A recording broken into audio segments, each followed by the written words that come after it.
안녕하세요. 저는 평소 정치적인 제 소신이나 생각을 남한테 표현하거나 설득하려 들지 않습니다. 그렇다고 정치에 전혀 관심이 없는 것도 아니고 저의 확고한 신념, 이념 이런 것들이 없는 것도 아니지만 굳이 내 생각이 옳다고 남들한테 피력을 하고 설득을 하고 주장을 하고 그러고 싶은 마음이 없어서일 뿐이죠. 하지만 요즘 우리 대한민국 이 사태를 보면 그냥 가만히 입 닫고 있기는 너무 힘이 든다. 화가 난다.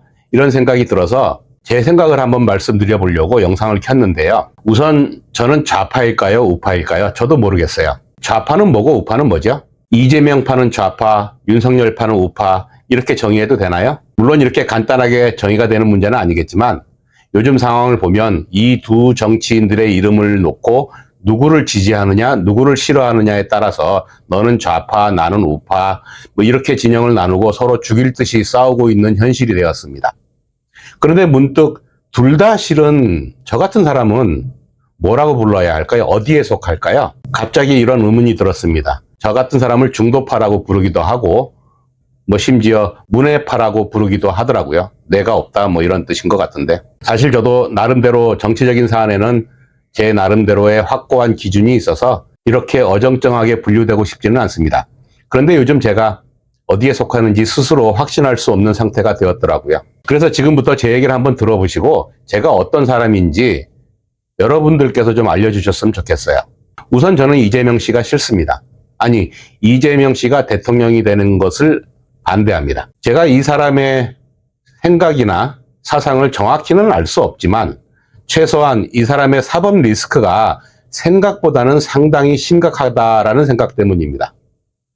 그동안의 이재명 씨 관련된 재판들 아직 확정 판결이 난 건 아니지만 이 재판 과정에서 드러난 증거물들, 증인들, 사실관계 여부를 따져보니 공인으로서 해서는 안 될 여러 가지 일들을 저지른 범법자라는 생각이 들고 최종 유무죄 판결을 떠나서 과거 이런 행동을 했던 사람이 우리나라의 대통령이 된다는 것에 심각하게 우려가 되기 때문에 저는 이재명 씨가 대통령이 되는 것을 반대합니다. 또한 저는 윤석열 대통령이 싫습니다. 아니, 윤석열 대통령이 대통령 자격이 없다고 생각합니다. 우선 절차상 위법성이나 위헌성을 따지기 전에 단지 종북 좌파 세력에 지배된 거대 야당의 횡포를 국민에게 알리기 위해서 국가 비상계엄을 선포했다 라고 말하는 그가 이해가 되지 않습니다. 그러한 이유로 국가 비상계엄을 선포해 대한민국 전체에 그야말로 국가적 비상사태를 초래할 만큼 이 사람은 즉흥적이고 무계획적이며 돌발적인 사람이라는 점에서 윤석열 대통령은 대통령 자격이 없다라고 생각합니다. 최소한 대통령이라면 어느 정도 예측 가능하고 일관성이 있어야 된다고 생각하는데 대통령이 대통령 권한으로 행사할 수 있는 업무 중 최고로 엄중하고 심사숙고해서 결정해야 할 그러한 일 중에 하나인 국가 비상계엄 선포를 이렇게 뜬금없이 성공 실현을 위한 철저한 계획도 없이 그냥 충동적으로 선포하고 아니면 말고식으로 바로 해제하는 그런 대통령을 저는 상상해 본 적이 없고 아마 역사상 유례도 없는 걸로 알고 있습니다. 이런 식으로 즉흥적으로 철저한 사전 계획도 없이 비상계엄을 선포하고 아무런 책임도 지지 않는 게 대통령이라면 그건 민주주의 나라의 대통령이 아니라 어느 독재 국가의 왕이라 해야겠죠. 대한민국 사람이라면 아마도 지난 역사를 통해 뼈저리게 공감하실 겁니다. 군사 독재 시대에 이 국가 비상계엄으로 인해 얼마나 많은 사람이 죽거나 사라졌는지, 이 비상계엄이라는 게 얼마나 무서운 건지, 그로 인해 피로 얼룩진 국민들의 상처가 아직 다 치유되지도 않은 이 나라에서 또다시 비상계엄이라니 아마도 저뿐만 아니라 그날 대부분의 대한민국 국민이라면 정말 전쟁이라도 난 줄 알고 깜짝 놀라셨을 겁니다. 저 어렸을 때 맑은 하늘에 갑자기 사이렌 소리가 날 때마다 민방위 훈련인 줄 알면서도 혹시나 하고 가슴이 철렁했던 그런 기억이 아직도 트라우마로 남아 있습니다. 그런데 대통령이란 사람이 뜬금없이 그 엄중하고 무서운 비상계엄을 선포하면서 그 이유를 북한이 군사적 행동을 한 게 아니고 단지 종북, 좌파, 국회, 행포, 야당 이런 것들을 언급하는 걸 보고 한동안 어이가 없어서 이게 실화인가 코미디인가 헷갈렸을 정도였으니까요.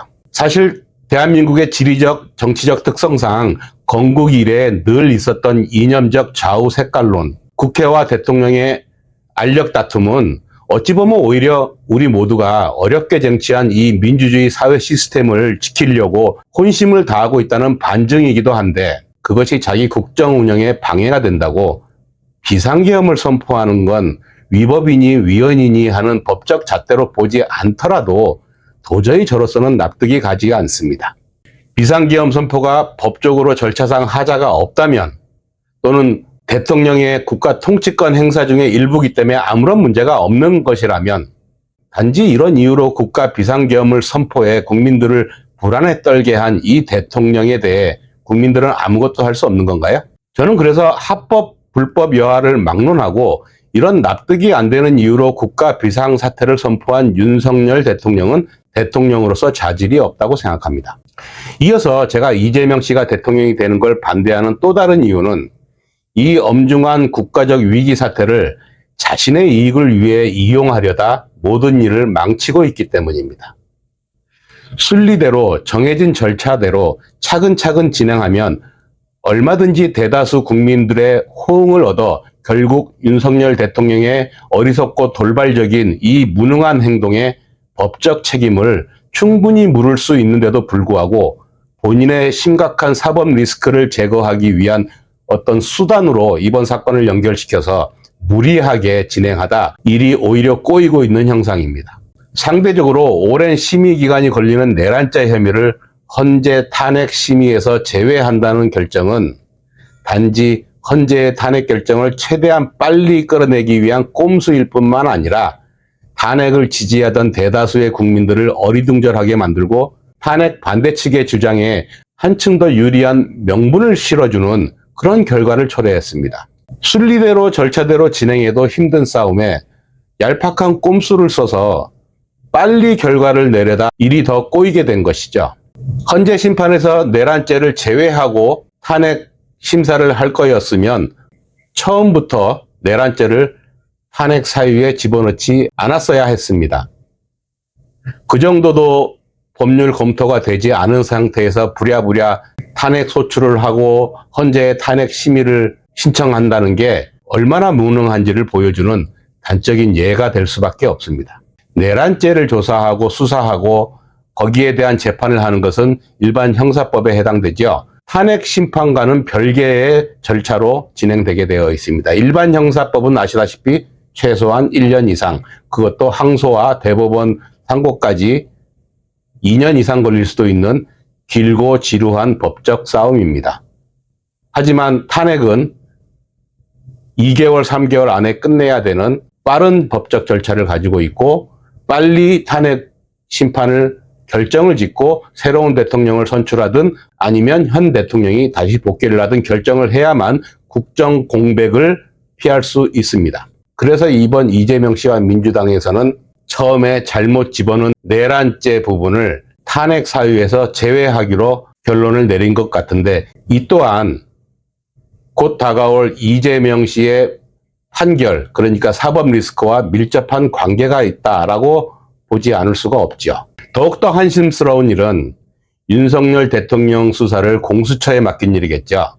내란죄 수사권이 없는 공수처에 핵심 혐의가 내란죄인 수사를 맡기다니, 이 또한 믿을 수가 없습니다. 아마도 민주당과 이재명 씨는 검찰이나 경찰의 수사를 믿지 못해서 한통 속일 것이라는 그런 생각을 떨쳐버리지 못하고 공수처의 수사를 맡기는 것이 낫겠다라는 결론을 내린 것 같은데, 결국 어떤 결말이 나왔죠?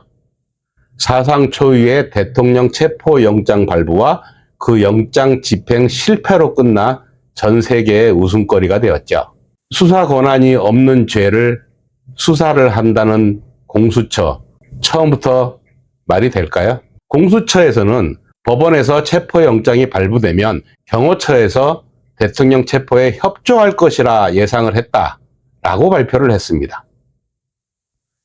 순진한 건지 무능한 건지 아무리 변명이 궁색해도 이건 너무 수준이 낮아서 입이 다물어지지 않을 정도입니다. 대통령 경호처가 자기들 VIP 체포에 협조한다? 그렇게 하기를 기대했다? 예상했다? 정말 그렇게 생각했다고요? 경호처는 자신들의 목숨을 내놓더라도 VIP의 신변을 지키는 게 그 어떠한 일보다 우선인 게 혹시 저만 알고 있는 사실인가요? 그런 경호처에게서 자신들의 VIP를 스스로 내놓는 시나리오를 예상했다니 정말 할 말이 없습니다. 그냥 순리대로 절차대로 헌재에서 탄핵을 인용하고 나면 자연스럽게 윤석열 대통령은 그날로 대통령직을 박탈당하게 되니 자연스럽게 경호처의 경호 의무는 사라지게 되고 윤석열을 체포해서 수사할 수 있는데 왜 이렇게 무리해서 일을 진행하다 일을 그르치게 되는 걸까요? 답은 하나죠. 이재명 사법 리스크, 이재명 살리기. 이 국가적 중차대한 사안을 도덕적 흠결이 있고 부적격자인 이재명 살리기에 이용하려 꼼수를 두다 탄탄했던 국민적 지지도 잃고 탄핵도 무산되고 즉흥적이고 무능한 윤석열 대통령이 다시 돌아오는 그런 결과가 제 머릿속에서 자꾸 그려집니다. 지금까지 윤석열 대통령의 비상계엄 선포로 야기된 여러 가지 국가적 위험 상황에서 온 국민이 둘로 쪼개져서 서로 죽일 듯 싸우는 이 와중에 나는 어디에 속할까 생각하다 도저히 스스로 답을 낼 수 없어 시청자 여러분께 질문을 던져봅니다. 저는 좌파일까요? 아니면 우파일까요? 댓글창이 전쟁터가 되더라도 단 한 분의 댓글도 삭제하지 않겠습니다. 긴 영상 끝까지 시청해 주셔서 감사합니다.